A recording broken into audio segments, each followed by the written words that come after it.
Guys don't ask you out? Yeah, they do. I just don't go. Okay. I'm watching all my friends get married and have babies, and I had another talking phase yet again fall through. When it comes to dating, I've gotten this comment so many fucking times. I feel like as women, we're taught to uproot our lives and go look for a man. Crazy thought, we could just tell men to do better. What's up, YouTube? Poor Man Podcast back with another video. Give me the HBO special. That's a Help a Brother Out special. Hit the like and the subscribe button for more content. Let's get right into the video. As a strong public figure and a woman, what is your stance on modern-day feminism? On what? Modern-day feminism. It's failed women. Miserable. Absolutely. Horribly. They are fighting a cause that is detrimental to the life of the unborn and to young women, and it puts them on a wrong path. So I have to take them on. The feminists are wrong. They got it. All the evidence is out there. There's a reason why 40, 50-year-old single women are desperately trying to get pregnant.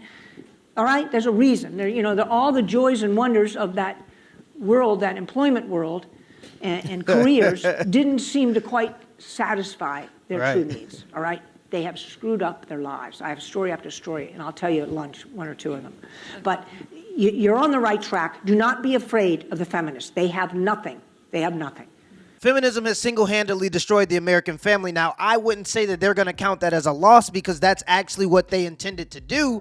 But for the majority of women, other than a small minority of women, for the majority of women, I don't think feminism has been a net benefit. In the 1960s, only about 5% of children were being born out of wedlock. That number is now 41% as of 2015. And some people may say, well, that's because women are going out on their own. They're bosses. They're making all the money. They're bringing home the bacon. They don't need a man. But the truth of the matter is single mothers are the poorest demographic in America. In 2020, 31% of single mother households were poor. They were in poverty. That means they were making less than $12,000 a year. 29% of single mother households were jobless the entire year. 28.7% of single mothers were food insecure, meaning they did not know where their next meal would come from. The truth of the matter is the whole purpose of the American family and marriage is to protect women and children. Even though the American family and marriage almost exclusively benefit women and children, feminism deemed the American family as a patriarchal structure that needs to be torn down. And I would argue that for women, and I know for sure for children, it's done more bad than good. Guys don't ask you out?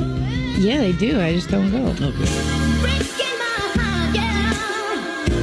I just had like the craziest, saddest thought. I'm in a stage of life where I'm watching all my friends get married and have babies and find love, and I had another talking phase yet again fall through, and my friend was like, you'll meet the one day, don't give up. But now I'm at a point where I hope I don't, because what happens if I meet him and he wants kids and I'm too old to not be able to give him any? That's gonna matter. It is gonna matter. So it's easier for me to say I don't want kids. Having like a weird existential crisis. I don't know why I'm posting this on TikTok, but I think I need to know I'm not alone.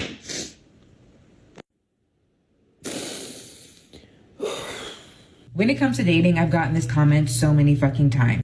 I feel like as women, we're taught to uproot our lives and go look for a man. Maybe I got a career to think about. No. One that I could only do in California. Crazy thought, we could just tell men to do better. So in the first clip, she's kind of bragging that a lot of men ask her out on dates and she doesn't show up. In the second clip, she then cries about the fact that there are no men around her that want to date her. And then in the third clip, she says it's because men need to do better. Do you see what could be wrong with that line of thinking? So you rejected men, and when you deal with the consequences of rejecting men, which is you being single, you go on the internet and you cry, and then you blame men and say that men need to do better because you rejected men. She literally just admitted that all the women around her, they're married, they're happy, they're having kids. So there's good men somewhere, but men need to do better. And this is my problem with feminism as a whole. When you have the freedom to make choices, they come with consequences. So if you choose to not date men, you're gonna run the risk of not finding a man. And this is literally the power of accountability, because if she was accountable, she would say, what am I doing wrong that gets me into this position?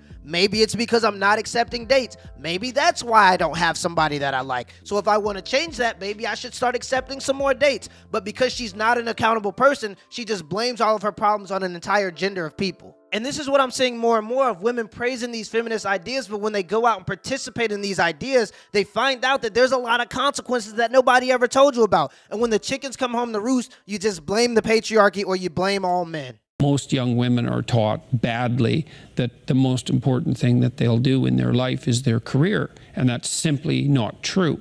It's not true for most people, and it's certainly not true for most women. I certainly wasn't taught that myself. I feel like I'm doing quite well in my career, but I still have pressures. People who are saying, you know, when are you actually going to succeed properly by having a baby? Yeah. I kind of find that slightly offensive. I'm 38. I feel like I've got through my early 30s without almost luckily, when I look at what my friends have to deal with their children. I almost feel a little bit blessed. What do you say to that?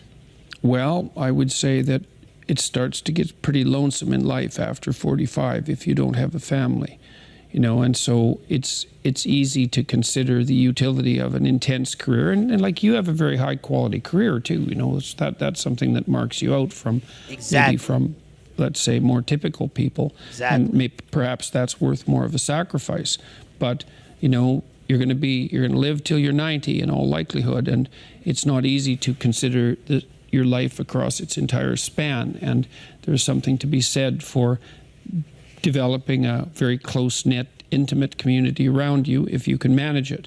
You have children, and then you have grandchildren, and that, to me, what I've experienced in my life, although I've had a very productive career and a very interesting career, it's definitely been the case for me that my family has been more and more important to me as I've got older. And I don't think that that's a uncommon experience. The part that stuck out to me is the part where he says maybe your career is worth sacrificing to you. The women in high places that promote these ideas do not understand that for majority of women, especially women at the bottom, these ideas do not work. Sure, when you're Brittany Renner, you have a condo in LA and you get paid $5,000 to show up to a strip club, you can be an independent woman. You can be pregnant out of wedlock. You can be a single mother because you have the money and finances in order to support your lifestyle a little better. But for the majority of women that are following women like Brittany Renner, they can't afford to make these same mistakes. They can't afford to not have a man in the household. They can't afford to just go out and be a free person and sleep with whoever they want. They can't afford to get pregnant out of wedlock. Why? Because they're already poor. And when they do those things, it's going to put them at a disadvantage to ever succeeding in life. And the biggest kicker is every time the chickens come home to roost, every time the consequences from following these feminist ideologies come into a woman's life, feminists have already put into their minds to blame the patriarchy or blame men. Never blame the feminist ideologies, blame the patriarchy and blame men. No, it's the women like Brittany Renner that told you can go out and be sexually promiscuous without any consequences you should be blaming. It's the institutions that told you should go and get $66,000 in the student debt that you should be blaming. It's the people that told you that you should prioritize your management position at McDonald's over your family that you should be blaming. But instead, you just blame the patriarchy and you blame men. Till next time.